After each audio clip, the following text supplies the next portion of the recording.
Estaba de viaje de trabajo, a 3.000 kilómetros de casa, cuando sonó mi teléfono. Era una trabajadora social. Su hijo fue encontrado vagando solo por la calle. Por el auricular escuché su voz gritando: «Suéltame, si no llevo el vino, ella se va a enojar». Mi secretaria me miró y de inmediato llamó a un helicóptero. Todos pensaban que no podría regresar tan rápido, pero no sabían con qué estaban a punto de enfrentarse.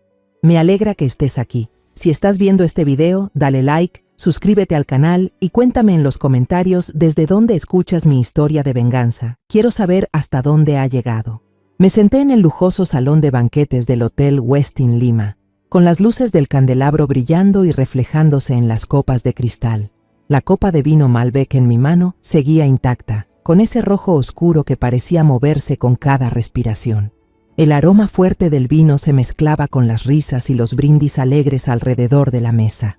El presidente del Banco de Inversión del Perú se levantó, me estrechó la mano con fuerza y una gran sonrisa en el rostro. «Felicidades, doña Teresa», dijo con una voz llena de entusiasmo. «Esta fusión es un punto de inflexión. Ortega Capital acaba de hacer historia». Sonreí en respuesta, con esa ligera inclinación de cabeza que había practicado miles de veces en reuniones tensas. Después de meses de negociaciones, noches sin dormir y números que bailaban en la pantalla del ordenador, por fin había logrado llevar a mi empresa a un nuevo nivel. Ortega Capital, el hijo que construí desde la nada, ahora era un imperio financiero que todo México respetaba. Justo cuando intentaba apartar ese pensamiento, Mateo, mi asistente, apareció a mi lado. Normalmente era tranquilo, pero esta vez su rostro mostraba una tensión inusual. Sus ojos se clavaron en los míos, como si intentara decirme algo sin palabras. Se inclinó y me susurró al oído, con una voz baja pero urgente: «Señora, hay una llamada urgente desde Querétaro. Es la línea privada. Dicen que es sobre el señor Luis». Solo una frase, pero fue como una puñalada directa al corazón. Luis, mi hijo, mi único hijo. No esperé a que Mateo dijera más. Dejé la copa de vino sobre la mesa, me puse de pie de golpe y salí, dejando atrás las miradas curiosas y los brindis que aún resonaban. Caminé rápido fuera del salón, mis tacones golpeando con prisa el suelo de mármol. Mateo me siguió sin decir palabra, solo me entregó el teléfono en silencio. El pasillo fuera del salón estaba vacío, iluminado apenas por las luces suaves de las lámparas de pared. Tomé el teléfono con una mano temblorosa, aunque intentaba mantener la compostura. En la otra línea, una voz femenina, clara y serena, pero con una firmeza inconfundible, habló. «Señora Gutiérrez, soy Claudia Mendoza, trabajadora social en Querétaro. Hemos encontrado a su hijo, Luis Ortega, caminando solo por la avenida Bernardo Quintana a las 2 de la madrugada.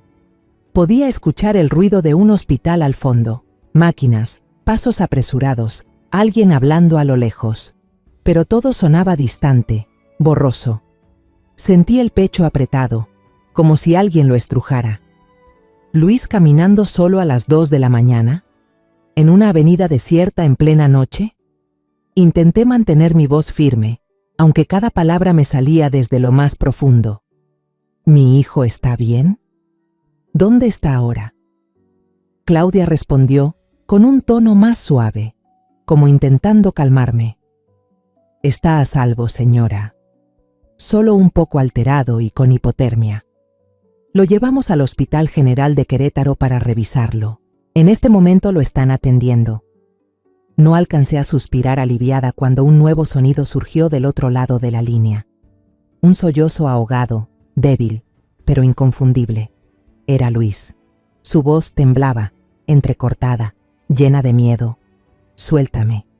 Si no llevo el vino, ella se va a enojar». Sentí como si toda la fuerza de mi cuerpo se esfumara. Mis piernas temblaron y tuve que apoyarme con la mano derecha en la pared fría para mantener el equilibrio. ¿Quién es ella? ¿Camila? ¿Por qué Luis dijo eso? En mi cabeza, las preguntas giraban como un torbellino, pero ninguna tenía una respuesta clara. Solo quedaba ese dolor agudo, cortante, como si mi corazón se estuviera rompiendo. Mi Luis, mi hijo dulce e inocente, Con esa sonrisa que brillaba como el sol, ahora estaba asustado, confundido, diciendo cosas que no lograba entender. Me giré hacia Mateo. Mi voz era fría como el hielo, aunque por dentro ardía una llama feroz. Cancela la reunión de mañana con el Fondo de Inversión chileno. Cancela el almuerzo con el ministro. Prepara el helicóptero. Tengo que regresar a México de inmediato. Mateo asintió sin hacer preguntas. Sabía cómo soy cuando hablo así, con ese tono que hace que hasta el consejo directivo se incline. Pero esta vez no se trataba de un negocio, ni de una crisis financiera. Era Luis, mi sangre, la razón por la que me levanto cada día y lucho contra el mundo entero. Durante el vuelo privado de regreso a México, me quedé sentada en silencio dentro de la cabina. Afuera, el cielo nocturno era una masa negra, solo interrumpida por las luces parpadeantes del motor que iluminaban mi rostro. Miré el reflejo en la ventana y vi a una mujer de 62 años, con el cabello ya canoso y un rostro afilado marcado por las arrugas del tiempo y la responsabilidad. He enfrentado muchas tormentas en mi vida: la muerte de mi esposo, los primeros años construyendo Ortega Capital desde cero, las traiciones de los socios, las noches interminables frente al balance contable temiendo la bancarrota.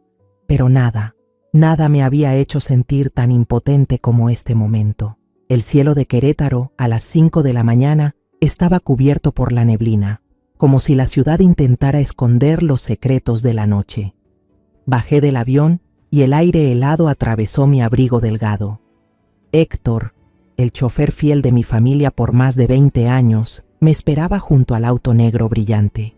No dijo nada, solo abrió la puerta con un gesto silencioso, pero en su mirada había compasión y preocupación, como si quisiera preguntarme algo que no se atrevía a decir. Asentí sin responder y me subí al coche. Al Hospital General de Querétaro, dije con una voz ronca por el cansancio y la tensión. Héctor asintió, encendió el motor y nos adentramos en un silencio pesado. En el camino miré por la ventana. Las calles familiares de Querétaro pasaban ante mis ojos bajo la tenue luz del amanecer. Alguna vez amé esta ciudad, con sus calles empedradas y las jacarandas floreciendo en púrpura cada primavera. Pero ahora todo se sentía ajeno, como si caminara en un mundo al que ya no pertenecía. Mi mente no dejaba de girar con la imagen de Luis, mi único hijo, aquel a quien había dedicado toda mi vida para proteger. Su voz por teléfono: si no llevo el vino, ella se va a enojar, seguía repitiéndose en mi cabeza, como una melodía fuera de tono imposible de detener. Ella era Camila, mi nuera. Pero ¿por qué Luis tenía tanto miedo? ¿Qué había pasado en esa casa que yo creía el lugar más seguro para él? El coche se detuvo frente a la entrada de urgencias del Hospital General de Querétaro. El olor a desinfectante me golpeó apenas crucé la puerta, un olor familiar pero siempre desagradable. Odio los hospitales, odio cómo me recuerdan aquellos años en que cuidaba de Luis de niño, corriendo contra el tiempo para encontrar al mejor médico, el mejor tratamiento para su síndrome de Down. Pero ahora no había espacio para el pasado. Necesitaba ver a Luis, necesitaba saber que realmente estaba bien. Claudia Mendoza me estaba esperando en el vestíbulo. Era más joven de lo que imaginaba, quizá un poco más de 30 años, con los ojos cansados pero llenos de determinación. Llevaba un abrigo azul oscuro, el cabello recogido con cuidado y sostenía una carpeta en la mano. «Señora Gutiérrez», dijo con voz suave pero firme, «me alegra mucho que haya llegado. La llevaré con el señor Luis». Asentí sin decir nada y la seguí por los pasillos blancos del hospital.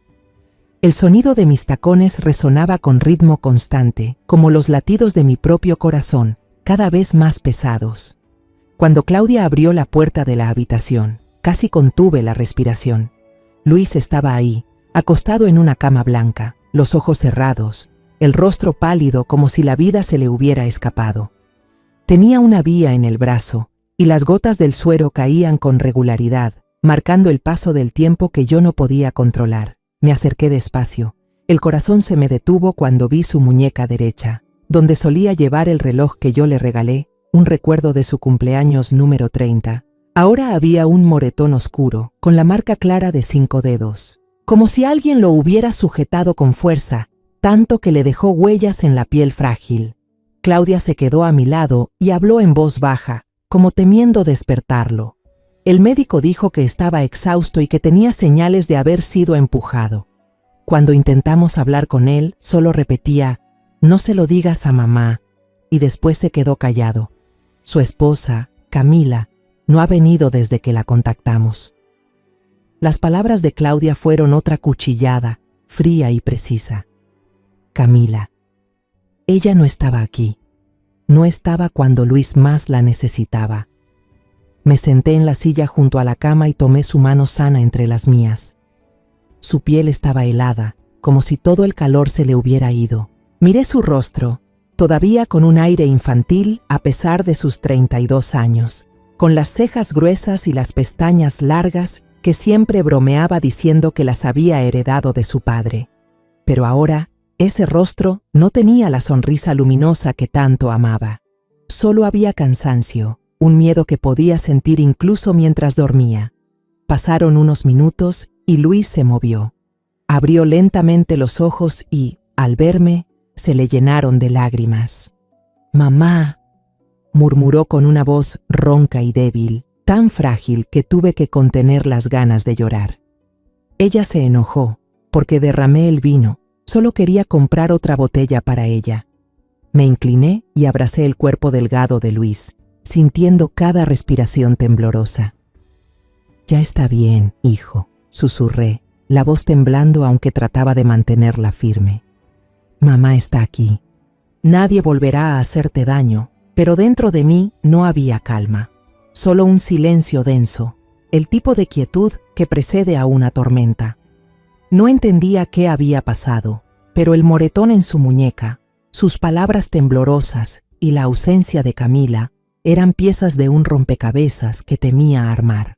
El médico volvió para revisarlo una vez más y confirmó que Luis estaba estable, que podía irse a casa para recuperarse. Exhalé aliviada, pero solo un poco. Sabía que llevarlo de vuelta no era el final, sino el comienzo de algo nuevo, algo para lo que no estaba lista.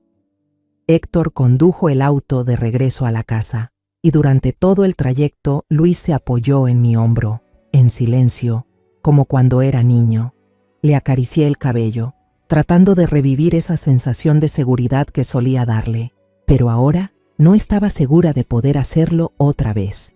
Cuando la puerta principal de la mansión se abrió, un olor mezclado me golpeó de lleno, haciéndome detener.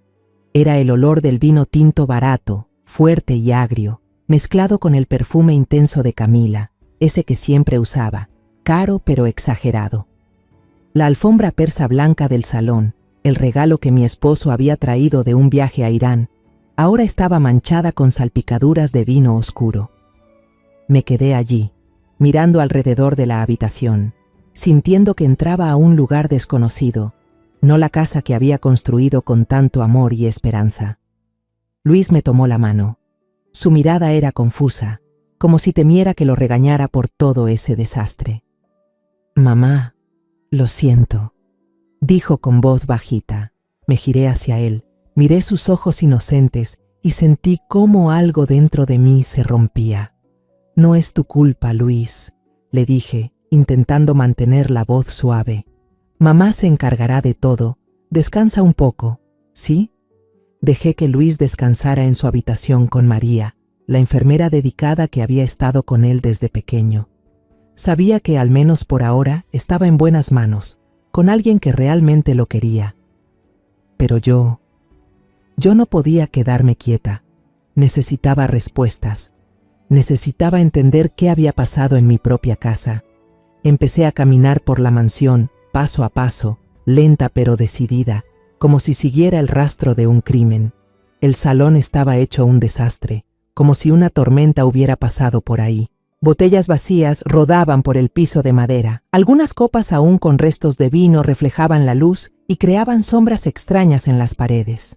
El cenicero estaba lleno de colillas desconocidas, no los cigarrillos delgados que Camila solía fumar. Tomé una, la olí. El olor era fuerte, tabaco pesado, del tipo que suelen fumar los hombres mayores. Un escalofrío me recorrió la espalda. ¿Quién había estado aquí? ¿Quién dejó estas huellas en mi casa? Cerca del bar vi un trozo de botella rota, solitario sobre el suelo. La mancha de vino ya se había secado, formando una mancha oscura, como sangre vieja olvidada. Me agaché, toqué el vidrio y sentí su filo bajo mis dedos. No era solo una botella rota, era una señal de caos, de algo mucho peor de lo que había imaginado. Las palabras de Luis resonaron en mi cabeza. Ella se enojó porque derramé el vino. Pero ¿cómo una simple botella podía asustarlo tanto, al punto de hacerlo salir corriendo a la calle a las 2 de la mañana? ¿Qué fue lo que realmente pasó? Me levanté y caminé hacia la habitación de Luis y Camila, con el corazón cada vez más pesado. El cuarto era un desastre, como si alguien se hubiera ido deprisa, en medio del pánico. La cama deshecha, las sábanas revueltas, la ropa de Camila tirada por el suelo, un vestido de lentejuelas brillantes, unos tacones abandonados. Miré a mi alrededor buscando una pista, algo que explicara su ausencia y el miedo de Luis. En el tocador, su bolso de piel de cocodrilo estaba entreabierto, como invitándome a mirar dentro. No dudé. Lo tomé, lo volqué sobre la cama y uno a uno los objetos fueron cayendo, piezas sueltas de un rompecabezas al que no quería enfrentarme. Un montón de facturas del bar Club del Vino, en el centro de la ciudad, cayó al suelo. La fecha en las facturas era de ayer. El gasto total en champaña y cócteles sumaba una cantidad tan alta que incluso yo, acostumbrada a las cifras grandes del mundo empresarial, me quedé helada. Un boleto electrónico de avión, clase ejecutiva, ruta Querétaro, Monterrey, con salida a las 6 de la mañana de hoy. Nombre de la pasajera, Camila Vargas. No Camila Ortega, no el nombre que usaba desde que se casó con Luis, sino Camila Vargas, como si hubiera querido borrar cualquier rastro de mi hijo de su vida.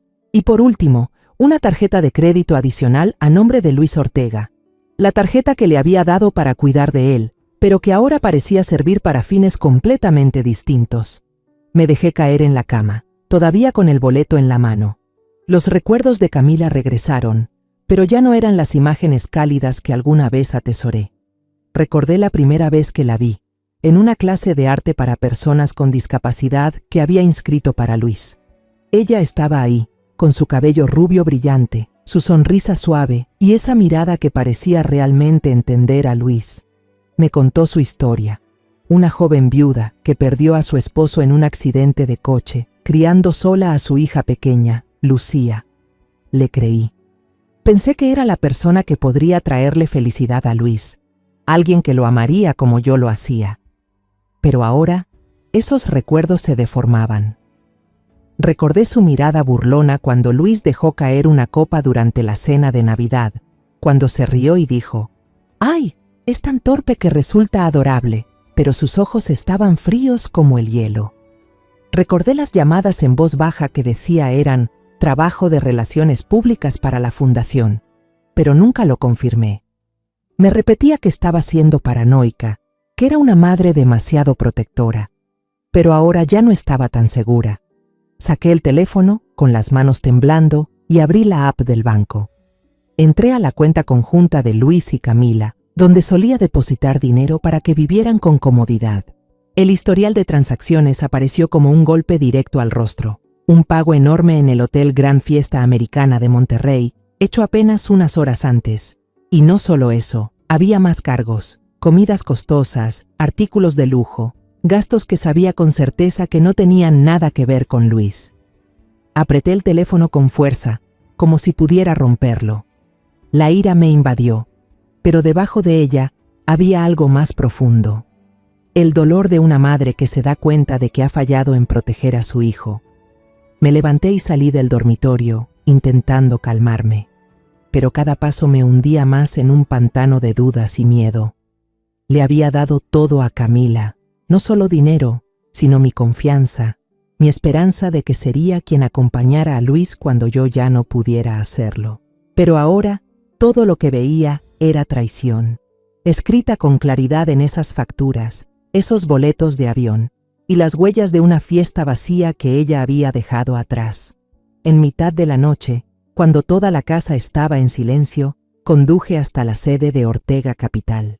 El edificio estaba oscuro, solo iluminado por el tablero electrónico del vestíbulo, donde los números verdes y rojos parpadeaban sin cesar, mostrando las acciones de la empresa. Entré en la sala del consejo, la misma donde había dirigido negociaciones millonarias, donde siempre me sentí en control. Pero ahora, sentada sola en la oscuridad, mirando los números sin vida que bailaban en la pantalla, me sentí más impotente que nunca. Encendí la lámpara del escritorio. La luz amarilla y débil iluminó mi rostro, reflejándose en el cristal de la ventana. Me miré a mí misma, una mujer de más de 60 años, con el cabello salpicado de canas y los ojos cansados.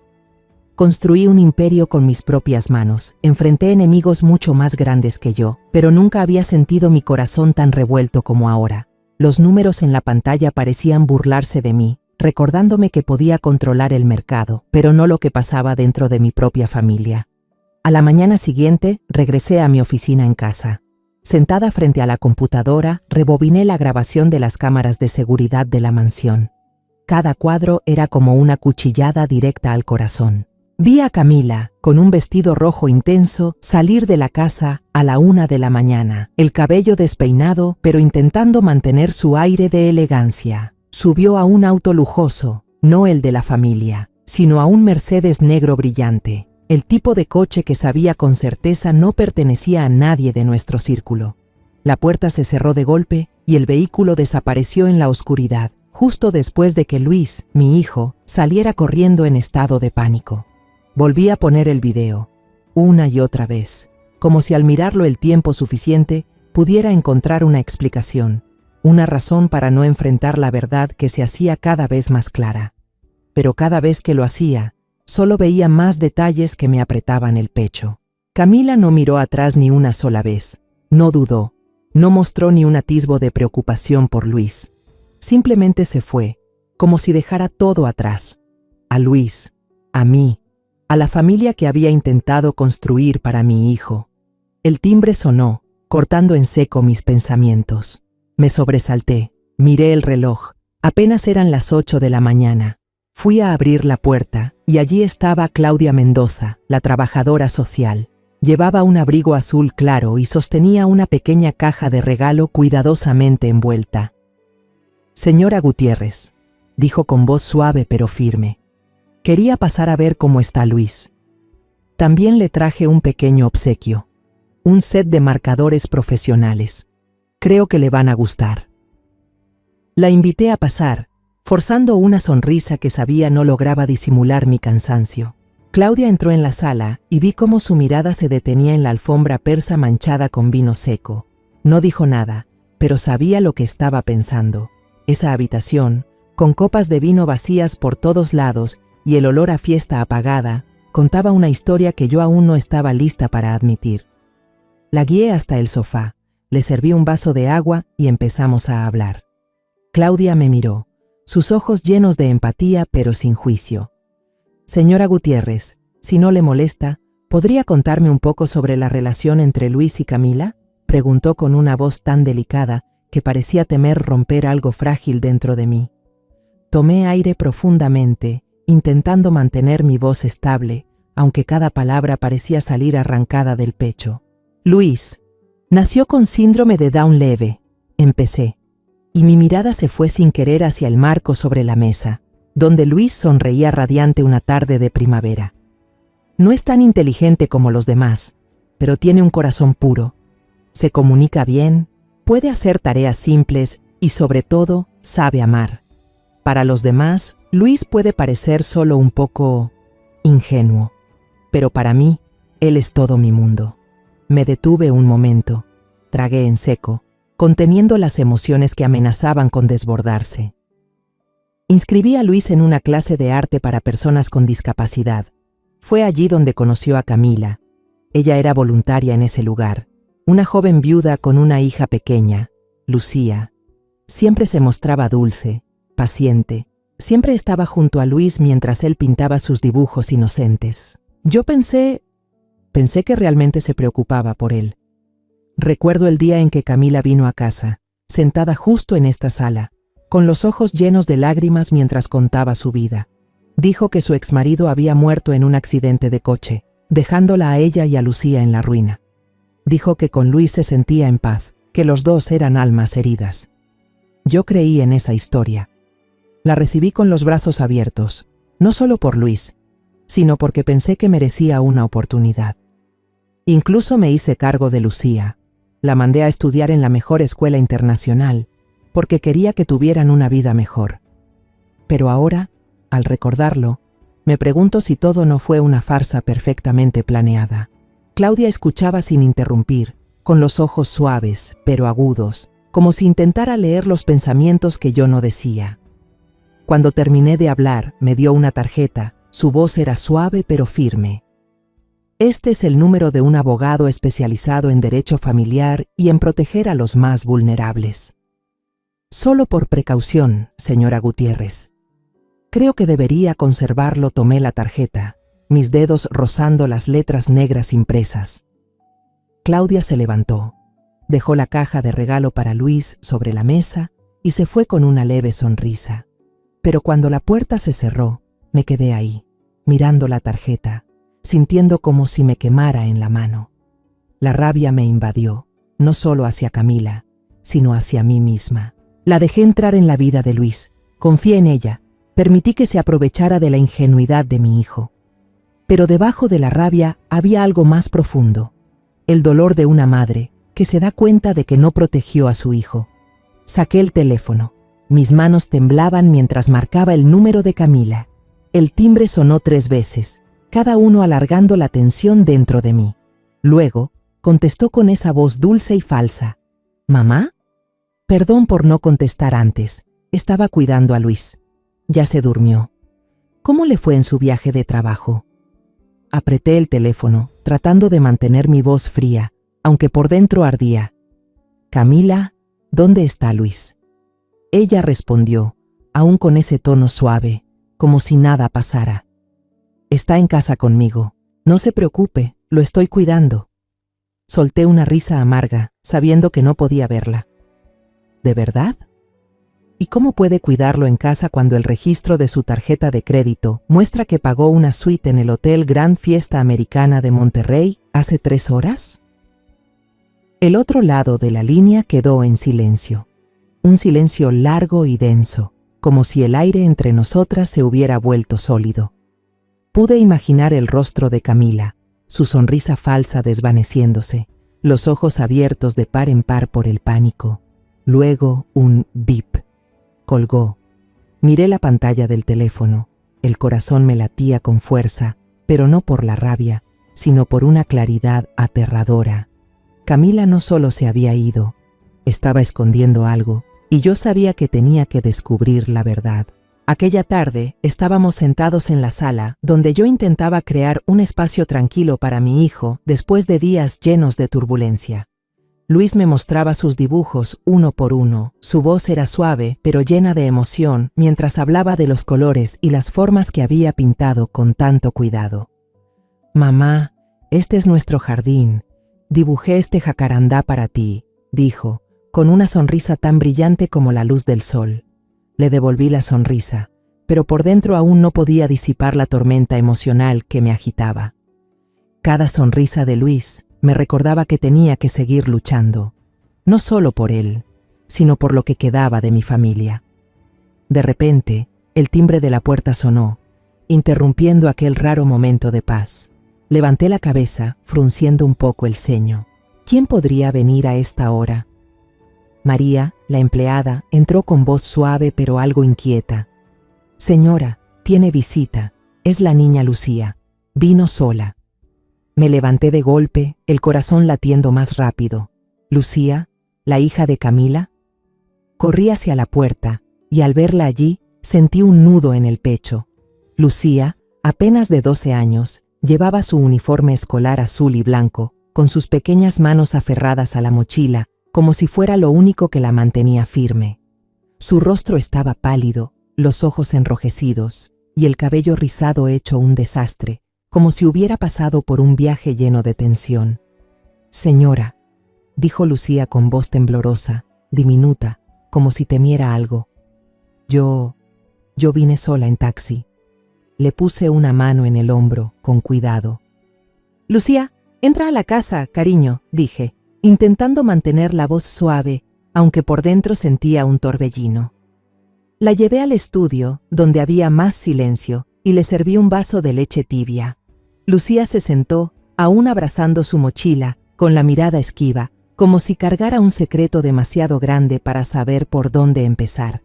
Me senté frente a ella, observando cada gesto, y comprendí que no solo estaba asustada, sino que también llevaba un peso que ningún niño debería soportar.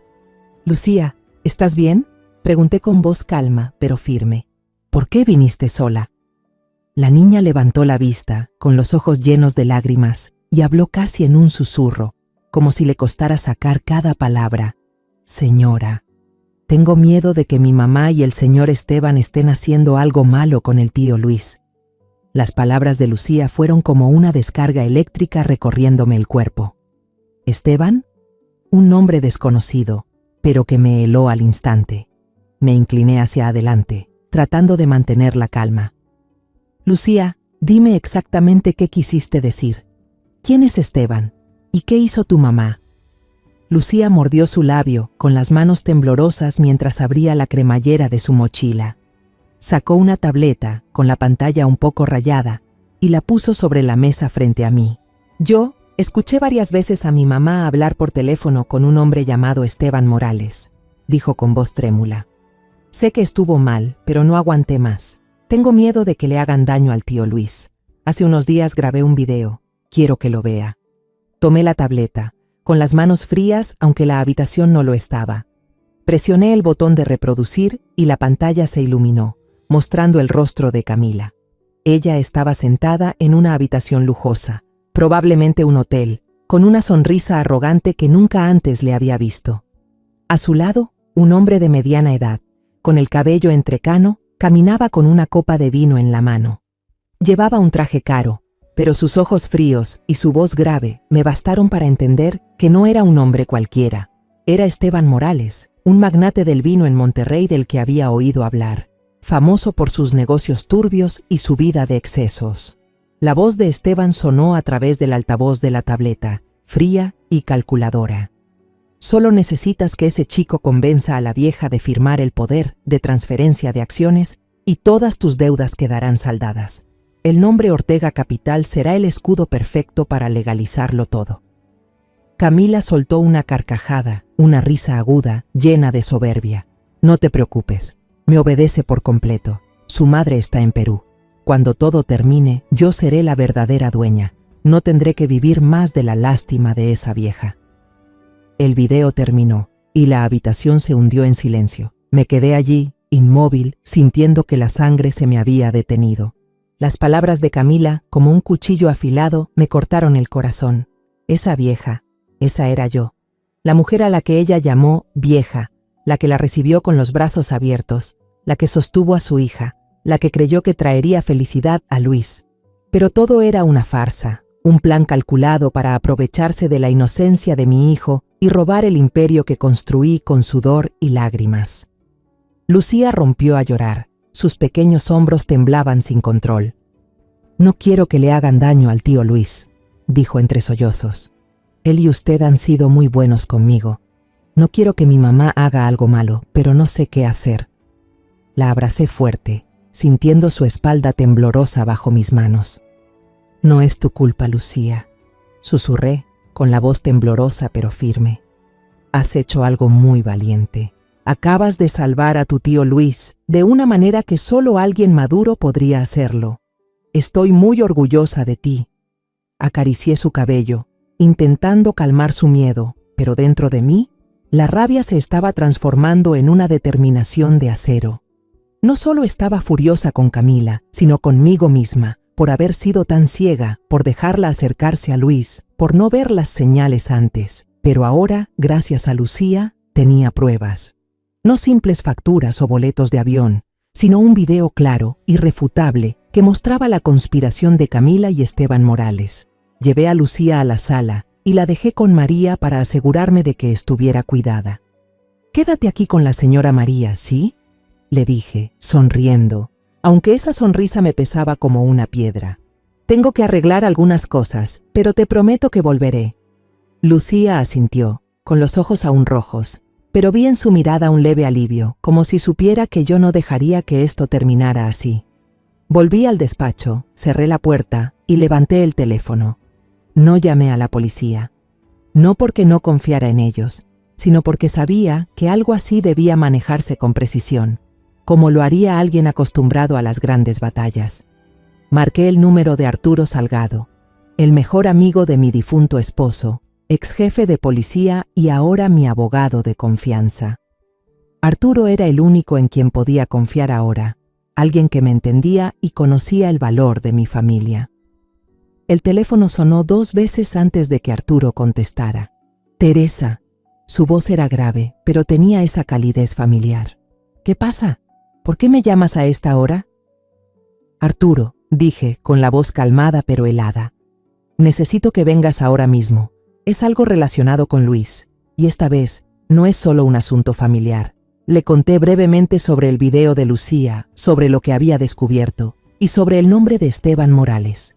Escuché cómo respiraba hondo al otro lado de la línea, y luego dijo, con voz firme y decidida: Voy para allá enseguida. No hagas nada, Teresa. Déjame encargarme de esto. 1 hora después de que llamé, Arturo Salgado entró, con esa calma cortante de quien ya se enfrentó a los rincones oscuros de este mundo. Cerca de los 70 años, el pelo ya le había encanecido, pero sus ojos seguían afilados como una navaja, como si el tiempo solo lo hubiera hecho más lúcido. Vestía una camisa blanca sencilla, las mangas remangadas, y dejó sobre la mesa el maletín de cuero viejo con un leve clac.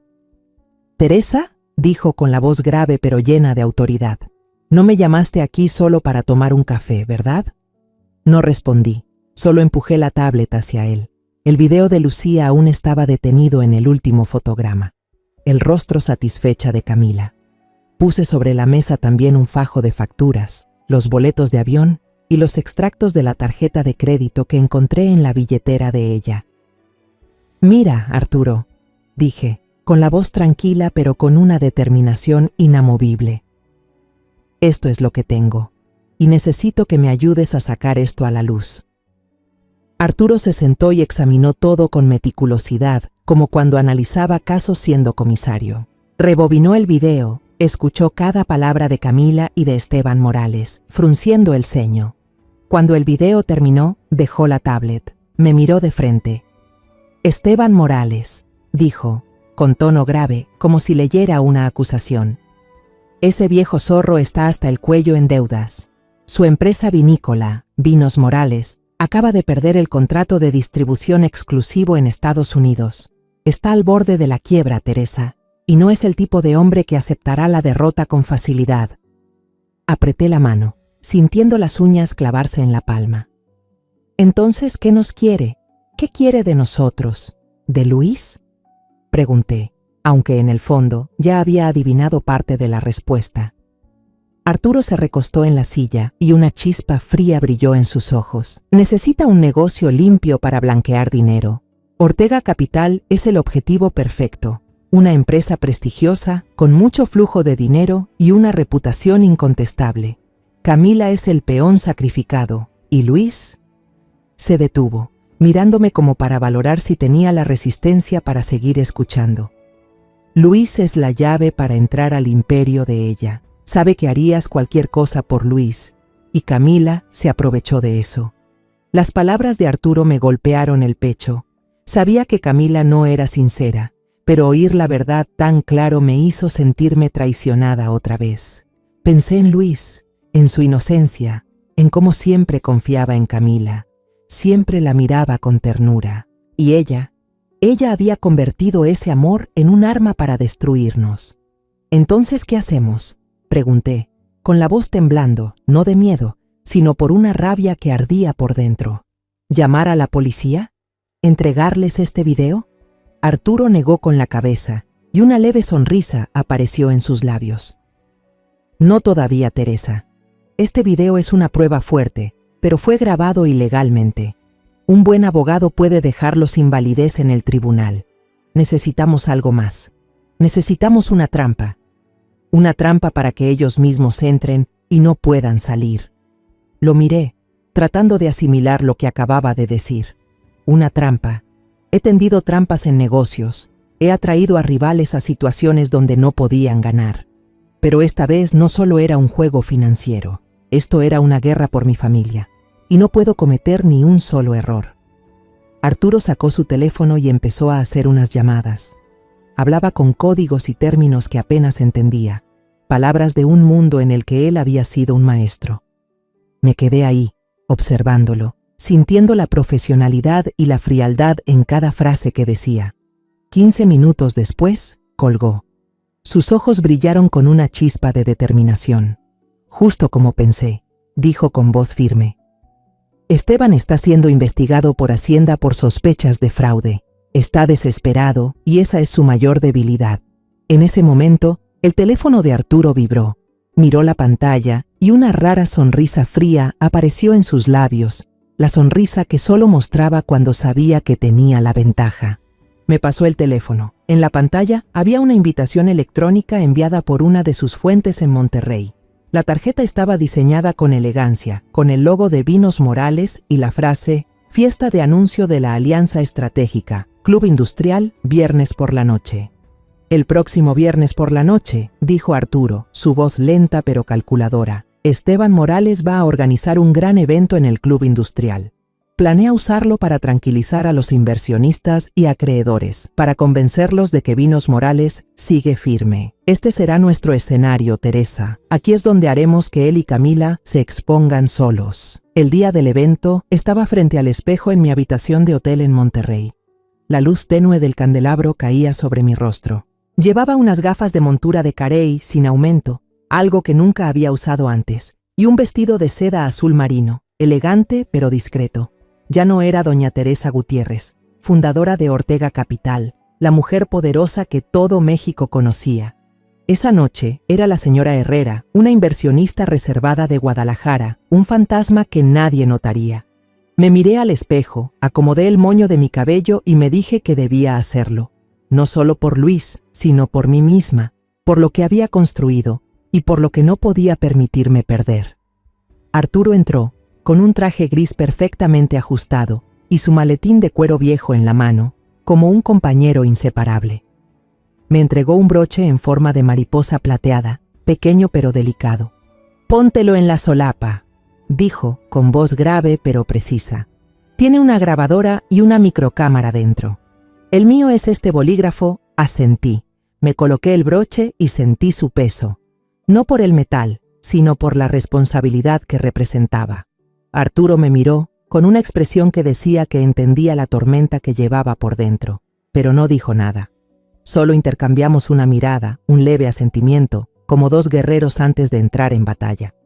El coche nos llevó al Club Industrial, un club exclusivo para empresarios en México, donde los poderosos se reunían para esconder sus ambiciones y mentiras. El aire dentro olía a perfumes caros, mezclado con risas forzadas y apretones de manos calculados. Las copas de champaña brillaban en manos que escondían nerviosismo, y podía sentir la tensión flotando, como si todos allí supieran que estaban apostando en una partida peligrosa. Mantuve una apariencia tranquila, los hombros relajados, pareciendo una inversionista más, nada especial. Arturo, con la habilidad de quien ha sobrevivido a situaciones mucho peores, charlaba con algunos directores de banco, su voz fluida, como si realmente perteneciera a ese lugar. Yo me mantenía al margen, observando en silencio, sin perder detalle alguno. Y entonces los vi. Esteban Morales estaba en el centro del salón, con una expresión triunfante, como alguien que acaba de ganar una gran partida. Su traje negro estaba perfectamente hecho a medida, pero sus ojos fríos y su sonrisa arrogante me dieron escalofríos. A su lado estaba Camila, deslumbrante con un vestido rojo ajustado, el cabello ondulado con perfección y el rostro maquillado con precisión de actriz principal. Sonreía, inclinaba la cabeza y hablaba con los invitados, interpretando el papel de una esposa dedicada, una mujer que cargaba con los negocios de su marido enfermo.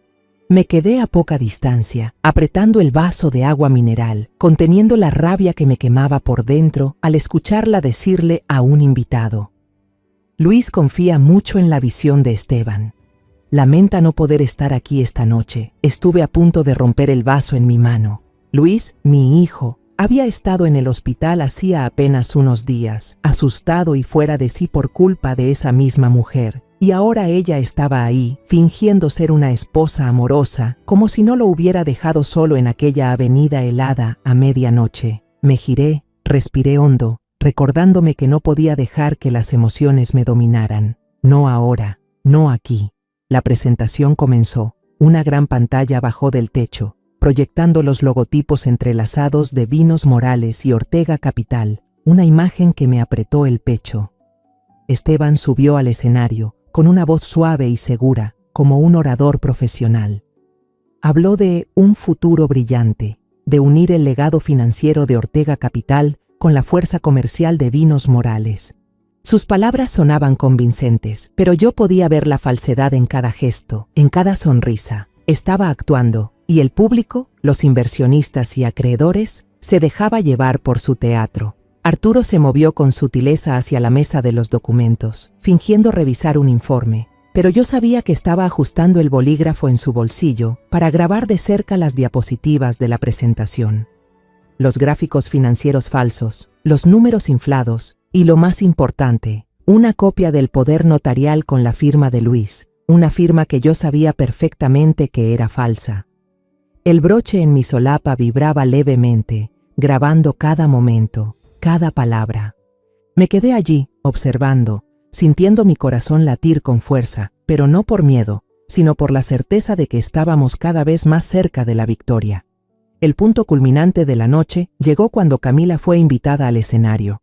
Tomó el micrófono, la voz temblorosa de emoción, como una actriz en su escena final.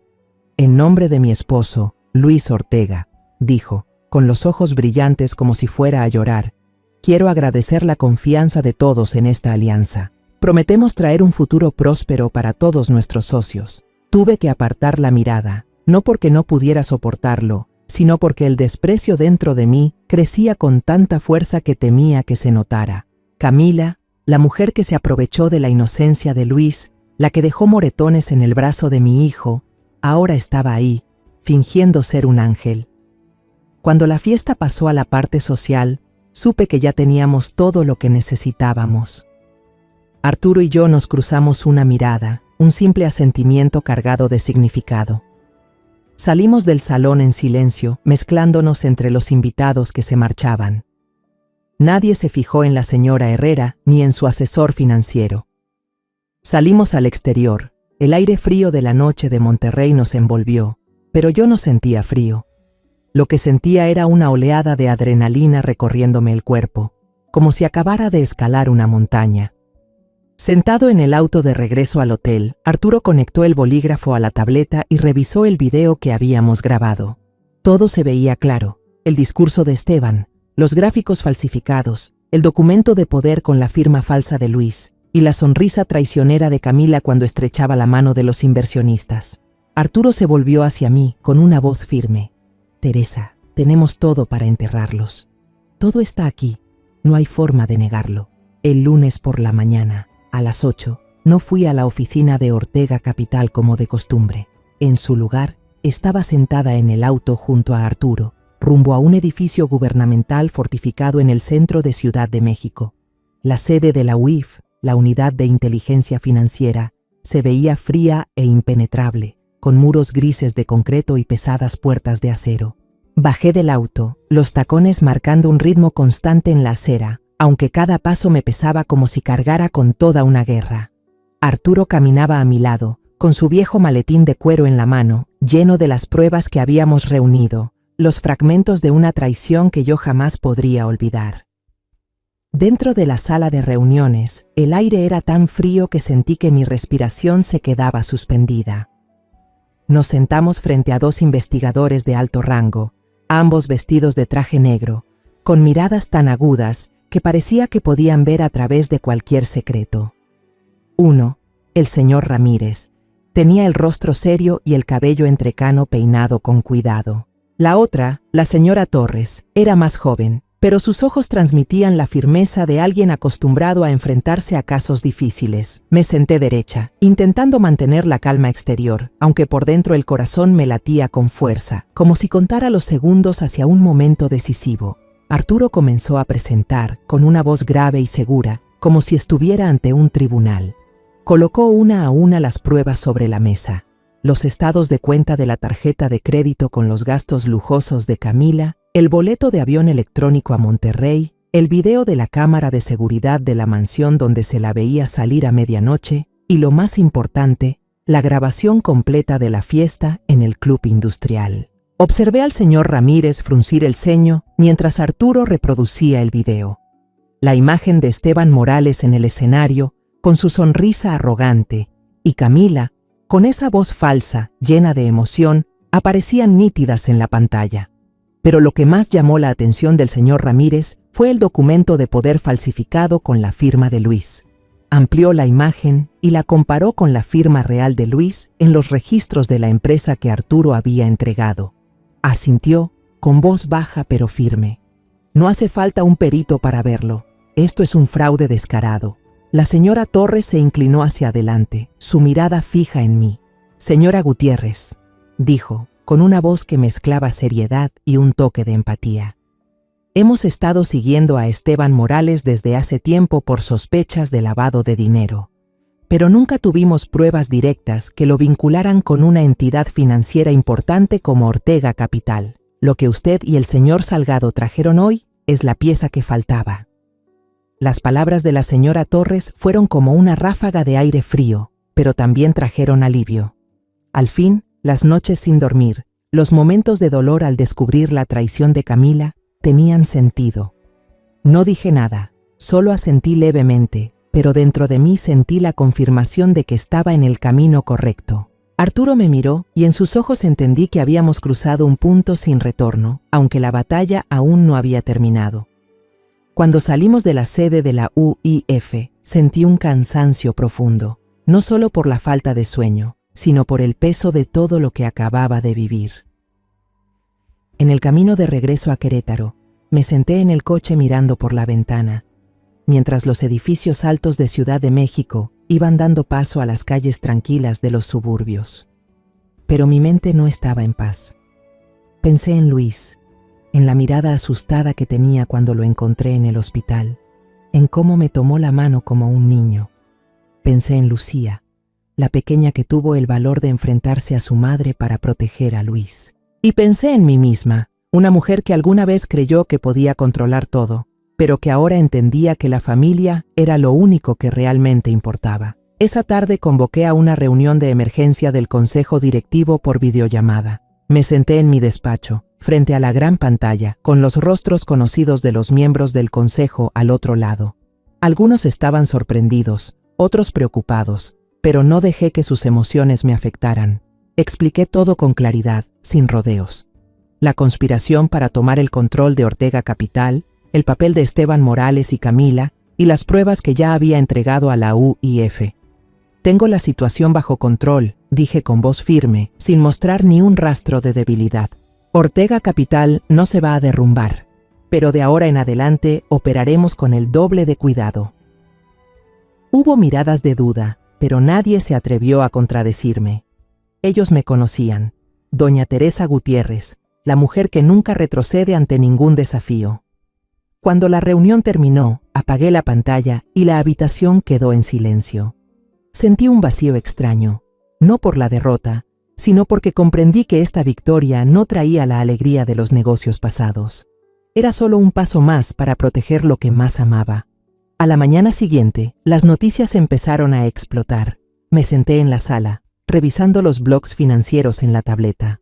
Los primeros titulares aparecieron, llenos de dramatismo. Escándalo financiero en Vinos Morales, fraude o intento de adquisición.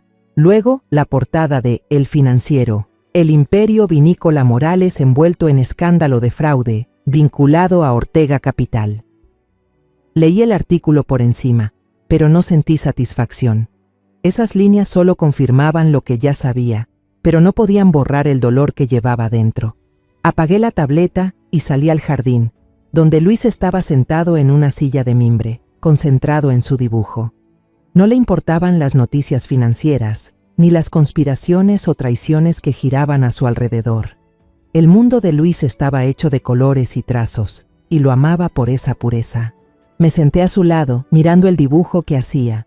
Nuestro jardín, con el jacarandá lleno de flores moradas, los pétalos cayendo como una lluvia suave. Luis levantó la vista, señaló el dibujo y dijo con voz tranquila pero llena de orgullo: «Mamá, dibujé nuestra casa, pero ya no la dibujé a ella». Puse mi mano sobre su hombro, sintiendo la delgadez de ese cuerpo frágil, y sonreí. «Así es, hijo», le dije con voz suave, como una promesa, «porque nuestra casa es solo para quienes nos aman de verdad». Luis asintió. Sus ojos se iluminaron, como si hubiera recuperado una parte de sí mismo. Me quedé allí, mirando a mi hijo, sintiendo una paz que hacía mucho no experimentaba. Pero ese momento se rompió cuando mi teléfono vibró. Era Arturo. Su voz sonaba apurada, muy distinta a la calma habitual. «Teresa, mi fuente acaba de informar. Están huyendo. Un jet privado fue registrado en el aeropuerto privado de Monterrey, con salida programada en los próximos 90 minutos. La Policía Federal ya va en camino». Estaba sentada en la oficina de seguridad de Arturo en Ciudad de México, a cientos de kilómetros del aeropuerto de Monterrey. La gran pantalla frente a mí mostraba imágenes en directo de varias cámaras del terminal aéreo privado FBO, gracias a los contactos de Arturo en la Policía Federal. El ambiente era pesado, solo se oía el zumbido del aire acondicionado y la respiración constante de Arturo a mi lado. Apreté los puños, las uñas clavándose en la palma, pero no sentí dolor. Lo único que sentía era una tensión helada, como si estuviera frente a una partida de ajedrez donde cada movimiento decidía el destino de mi familia. En la pantalla, un Mercedes Maybach negro brillante se detuvo frente a la entrada del terminal. La puerta se abrió y Esteban Morales bajó, intentando mantener la compostura con su traje negro hecho a la medida, pero sus ojos se movían sin descanso, como los de un animal acorralado buscando salida. Se acomodó el cuello, ajustó la corbata, como si esos gestos pudieran ocultar el pánico que se filtraba en cada movimiento. Detrás de él venía Camila, con unas gafas de sol enormes que cubrían casi todo su rostro y una bufanda blanca alrededor del cuello, intentando ocultar su identidad. Pero la reconocí de inmediato. Su paso apurado, la maleta Louis Vuitton rodando detrás, y esa manera constante de mirar hacia atrás, temerosa de ser seguida. Fueron directo al mostrador de registro, donde un empleado los esperaba. Esteban empujó su pasaporte hacia el trabajador. Su voz autoritaria sonó clara a través del micrófono del sistema de seguridad. «Complete el trámite de inmediato. No tenemos tiempo». Camila estaba a su lado, callada, pero podía ver cómo le temblaban las manos al sostener la manija de la maleta. Ya no era la mujer arrogante que vi en el club industrial. Estaba asustada y sabía que tenía motivos para estarlo. Esa fue la señal. Desde distintos puntos del terminal, varias siluetas comenzaron a moverse. Un hombre que leía el periódico en la esquina de la sala de espera, una mujer hablando por teléfono cerca del café, dos técnicos del aeropuerto empujando un carrito de equipaje. Todos eran policías encubiertos. Se movían con discreción, casi invisibles, pero podía sentir la coordinación precisa en cada paso que daban. El cerco se cerraba, y Esteban y Camila no tenían idea. El comandante, un hombre alto con rostro implacable, se plantó frente a Esteban. Mostró su placa, su voz resonó clara por el micrófono. «¿El señor Esteban Morales y la señora Camila Vargas? Soy el comandante Ramírez de la Policía Federal. Quedan arrestados por orden judicial». Hizo una breve pausa, su mirada fría fija en Esteban. «Los cargos incluyen fraude organizado, falsificación de documentos para apropiación de bienes y conspiración para lavado de dinero».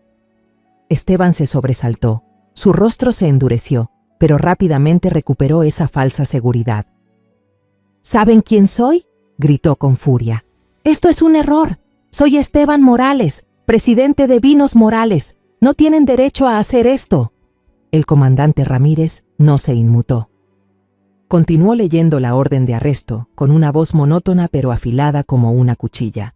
«Tenemos pruebas suficientes, incluidos documentos falsificados y grabaciones de un evento en el club industrial, donde usted y la señora Vargas expusieron públicamente su plan para apoderarse de Ortega Capital mediante fraude». Mostró un expediente, en el que reconocí copias de las diapositivas falsas que habíamos grabado. Dos oficiales se acercaron y rápidamente torcieron los brazos de Esteban detrás de su espalda. Las esposas hicieron un clic seco, como un punto final a su arrogancia. El rostro de Esteban se desmoronó, su orgullo desapareció, reemplazado por sorpresa y rabia. Intentó resistirse, pero los policías lo sujetaron con firmeza y lo sacaron del mostrador. Camila, en ese momento, perdió por completo el control. Retrocedió, chocó contra el mostrador de equipaje y sus gafas de sol cayeron al suelo, dejando al descubierto unos ojos llenos de miedo. «¡No! ¡Se están equivocando!», gritó, con la voz quebrada. «Yo no hice nada, yo solo…». Pero sus palabras se cortaron cuando un agente la tomó con suavidad, aunque con firmeza, y le puso las esposas. Camila empezó a llorar desconsoladamente, las lágrimas corriendo por su rostro cuidadosamente maquillado. Miró directamente a una cámara de seguridad, como si sintiera que yo estaba en algún lugar, viéndola. Por un instante, creí que nuestras miradas se cruzaban a través de la pantalla, y vi la desesperación en sus ojos. No por Luis, no por Lucía, sino por ella misma. Observé la escena en el monitor, pero no sentí satisfacción. No hubo alegría por la victoria, ni el placer que alguna vez me daba cerrar un gran trato. Solo un vacío helado, como si hubiera cruzado un campo de batalla y me diera cuenta de que nadie ganó realmente. Recuperé lo que me pertenecía. Ortega Capital, el honor de mi familia y la seguridad de Luis. Pero el precio fueron heridas en el alma que sabía que nunca sanarían del todo. Me di la vuelta, sin querer mirar más. La imagen de Camila siendo llevada, su peinado perfecto hecho un desastre, el pañuelo de seda de marca cayendo al suelo frío del aeropuerto, fue lo último que vi. Arturo puso una mano sobre mi hombro, su voz grave pero suave. «Todo ha terminado, Teresa. Lo lograste». Asentí sin responder. Salí de la oficina, el aire frío de Ciudad de México envolviéndome. Pasaron 6 meses, y el mundo parecía haberse movido. Los titulares escandalosos sobre el caso de Vinos Morales y Ortega Capital se habían ido apagando, quedando solo como líneas borrosas en la memoria del público. Esteban Morales y Camila esperaban el día del juicio, enfrentando acusaciones innegables: fraude, falsificación de documentos y lavado de dinero. No seguí de cerca el proceso, no porque no me importara, sino porque decidí concentrarme en lo que realmente importaba: reconstruir una vida para Luis, para Lucía y para mí misma. He renunciado oficialmente como directora ejecutiva de Ortega Capital. No fue una decisión fácil, pero cuando me paré frente al consejo directivo y miré los rostros de quienes habían estado conmigo en los peores momentos, supe que era lo correcto. Les entregué el mando, quedándome solo como asesora principal, apareciendo cuando fuera necesario, pero libre de esas reuniones interminables y de los números bailando en la pantalla. Ortega Capital sigue fuerte, incluso más que antes, una prueba de que el imperio que construí no se basaba solo en dinero, sino en confianza y resiliencia. Ahora, en lugar de las mañanas encerrada en una sala de juntas, empiezo mis días en un pequeño aula en San Miguel de Allende. Abrí un curso gratuito de educación financiera y emprendimiento para mujeres viudas y mayores, mujeres como yo, que alguna vez pensaron que el mundo se acababa al perder al ser amado. Me paro frente a ellas y hablo sobre cómo hacer un presupuesto, cómo invertir poco pero con seguridad y, sobre todo, cómo protegerse de quienes se aprovechan de la confianza ajena. Cada rostro en esa clase tiene una historia, y quiero darles la fuerza que yo aprendí en mis años de dolor. Miro sus ojos y me veo reflejada ahí, no como doña Teresa Gutiérrez, la poderosa, sino como Teresa, una mujer que lo perdió todo, pero volvió a levantarse. Vendimos la mansión de Querétaro. Esa casa, con la alfombra persa manchada de vino y los recuerdos tristes, ya no era un lugar que quisiera llamar hogar. En su lugar, Luis, Lucía y yo nos mudamos a una casa más pequeña en San Miguel de Allende, un pueblo tranquilo con calles empedradas y paredes llenas de color. Nuestra nueva casa no es lujosa como la anterior, pero tiene un gran jardín donde plantamos rosas, naranjos y lavandas que perfuman el aire con suavidad. Cada mañana despierto con el olor a tierra húmeda y el canto de los pájaros, sintiendo que poco a poco me estoy curando. He completado el proceso legal para adoptar a Lucía. Ahora es oficialmente mi nieta, no solo en los papeles, sino también en mi corazón. Lucía, con sus ojos brillantes y su sonrisa tímida, se ha vuelto una parte esencial de nuestra familia. La miro y veo una fuerza que ella misma aún no conoce, la fuerza de una niña que se atrevió a enfrentar a su madre para proteger a otros. Le prometí a Lucía, y también a mí misma, que le daré una vida segura, un lugar donde pueda crecer sin miedo y sin dudar del amor que la rodea. Cada jueves por la tarde vamos al Centro Comunitario de Arte, el mismo lugar donde Luis conoció a Camila, pero ya no queda rastro de ella. Ahora Luis, con una nueva confianza, trabaja como asistente en la clase de pintura para niños con discapacidad. Lo observo mientras enseña pacientemente a una niña pequeña a mezclar colores, o cuando suelta una carcajada al ver a un niño dibujar un gato torcido en el papel. Mi hijo, que antes vivía lleno de miedo y ansiedad, ahora brilla como el sol, como si sus heridas finalmente empezaran a sanar. Una tarde me senté en la silla de mimbre del porche, mirando hacia el jardín. Luis y Lucía estaban regando las plantas juntos, y las risas de la niña resonaban cuando Luis, sin querer, le salpicó agua. «Tío Luis, eres un travieso», gritó Lucía, corriendo alrededor, tratando de vengarse con un pequeño puñado de agua. Luis se rió a carcajadas, esa risa limpia que no había escuchado en todos los días oscuros. Me quedé allí, con una taza de té en la mano, sintiendo el calor que se extendía por mis palmas, y por primera vez en mucho tiempo, me sentí en paz. Luis corrió hacia mí, señalando una rama delgada de bugambilla, que parecía seca, pero en la punta brotaba un ramillete de flores rosadas y brillantes. «Mamá, este árbol estaba roto, y aún así floreció», dijo con voz de descubrimiento, los ojos encendidos como los de un niño. Sonreí, lo acerqué y lo abracé por los hombros. «Así es, hijo», le dije, con voz suave pero firme, porque aprendió a sobrevivir y a sanar, igual que nosotros.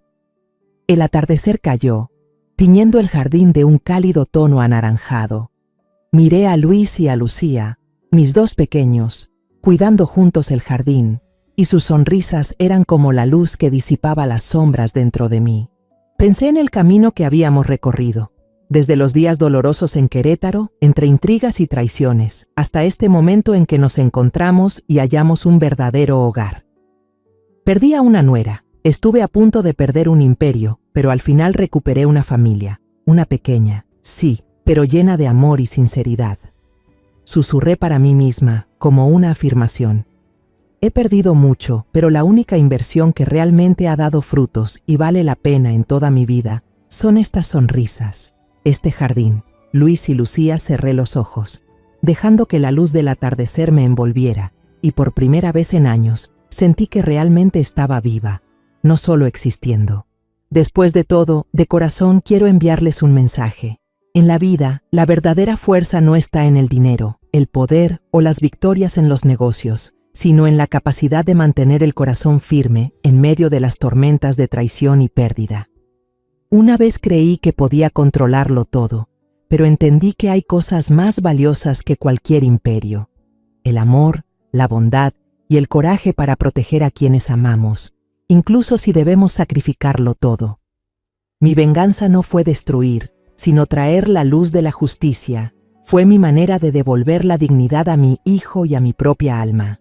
Porque al final, lo más aterrador no es ser traicionado, sino dejar que el odio nos haga olvidar quiénes fuimos alguna vez. La historia que acabas de escuchar ha cambiado nombres y lugares para proteger la identidad de los involucrados. No la contamos para juzgar, sino con la esperanza de que alguien escuche y se detenga a reflexionar. ¿Cuántas madres están sufriendo en silencio dentro de su propio hogar? De verdad me pregunto, si tú estuvieras en mi lugar, ¿qué harías? ¿Elegirías callar para mantener la paz o te atreverías a enfrentarlo todo para recuperar tu voz?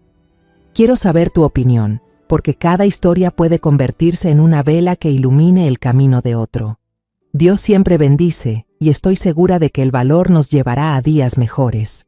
Por ahora, en la pantalla final, dejaré 2 de las historias más queridas del canal. Creo que te sorprenderán. Gracias por quedarte conmigo hasta este momento.